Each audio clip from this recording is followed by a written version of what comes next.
site spaces. That's right, 41 spaces are not even on the property, but located in a non-exclusive easement. Let me repeat, a non-exclusive easement. This is parking which does not serve, quote, only the designated use as required by ordinance. Number 6, the building's program is too intense.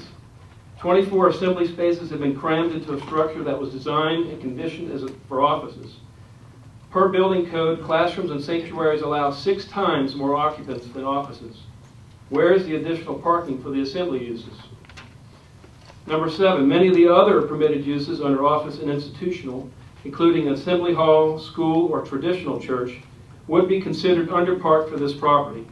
These are uses which require much more parking of their assembly occupancy.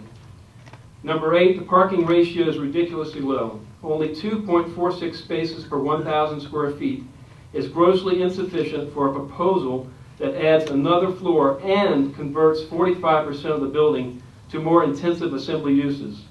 A typical office building requires a minimum of 3 spaces per 1,000. The city's compelling interest is sufficient parking.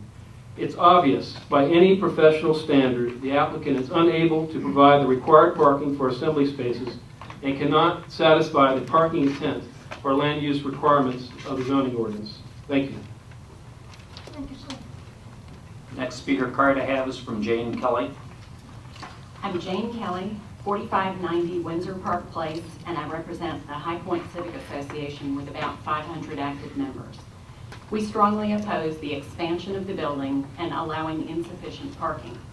The applicant wants to increase the square footage by 33%, yet decrease the available area for parking. Enclosing the basement garage would remove 30 spaces. This is a self-imposed hardship. They propose to squeeze 111 parking spaces into the surface area that currently accommodates 81 spaces, not just by restriping, but also by paving over 3 areas of green space to create 18 spaces, as you see on the screen, carving into setback areas to add 12 new spaces, asking to have the parking islands with shade trees entirely waived, and cutting down 4 trees.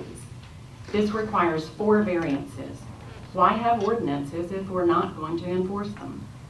Plus 10 to 12 parking spaces will be lost when intersection improvements are made, as shown here in a 2003 DOT consultant's drawing.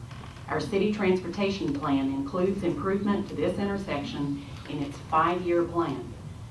This applicant is asking to use flawed parking studies and a basically unenforceable occupancy limit to justify inadequate parking. That would be preferential. The applicant offers to limit occupancy to 170 people, yet based on their own Dunwoody parking figures, they would be 50 spaces underparked. And the proposal allows an increase in the occupancy 365 days a year by use of off-site parking. But if the leases are lost, the development would still stand. This would place an undue burden upon residents to report violations and the city to enforce them. Our zoning ordinance specifies that no more than 20% of the total parking requirement may be provided off-site. Well, 20% of 111 spaces limits them to 22 spaces off-site, which includes that easement. Even if alternate conditions were to be passed, this building will be rendered a white elephant, probably unusable by any other organization without major renovation to restore the basement parking and decrease the square footage to something acceptable for the site. This site is already overdeveloped. It's not a suitable site for increased density and insufficient parking for any organization. Thank you. Thank you, Ms. Kelly. Next public comment card is from Robin Beachy. Good evening, I'm Robin Beachy of 20 Willow Glen, representing Willow Glen Condominium Association. This church has ambitions to grow. Why else would it spend $5.6 million on acquisition of the site and $3.5 million on alterations for a building 4 times the size of its Dunwoody premises? There are many inconsistencies and inaccuracies in this application. It speaks of a current membership of 120, yet the church's PR representative has been quoted as saying we have about 600 members. 200 are the regular members. Then on our rolls there are literally thousands. I would say pretty close to 10,000 that have joined since the inception of the organisation in Atlanta. This has never been contradicted. We've reported this several times. Never been contradicted.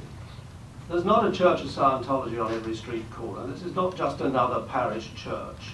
According to the church's website, this will be their flagship, not just for Atlanta, but for the whole of the Deep South, with this number of parking spaces. Once a church is established on this site, you'll be on a slippery slope with little or no control over the future growth of it. This is the fourth attempt by the applicant to sidestep the parking requirements. Despite the numerous deferrals and the solutions worked out behind closed doors, it still fails to do so. For nearly a year, the applicant has been trying to fit a court into a pint pot. And now there's the major flaw in the application concerning the non-exclusive easement.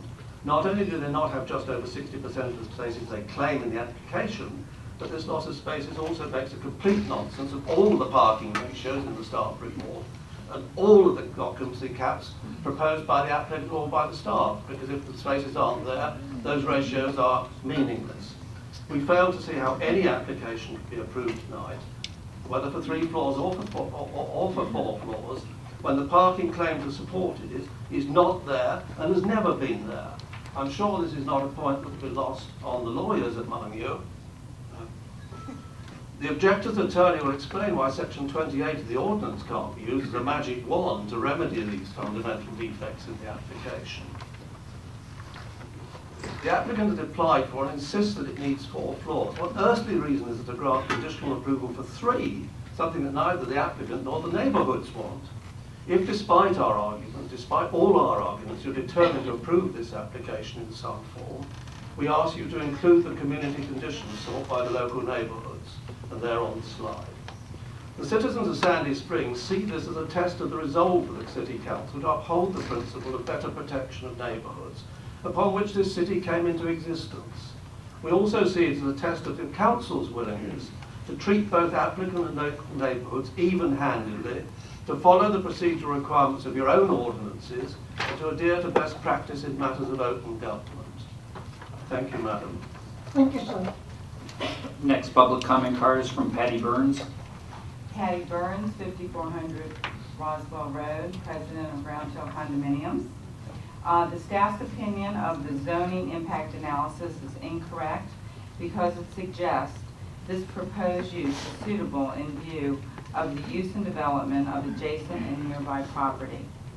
When looking at the aerial view of this location, 7/8 of the surrounding area are high-density residential townhomes and condominium communities and not commercial developments. They're directly adjacent to the site and will be adversely affected.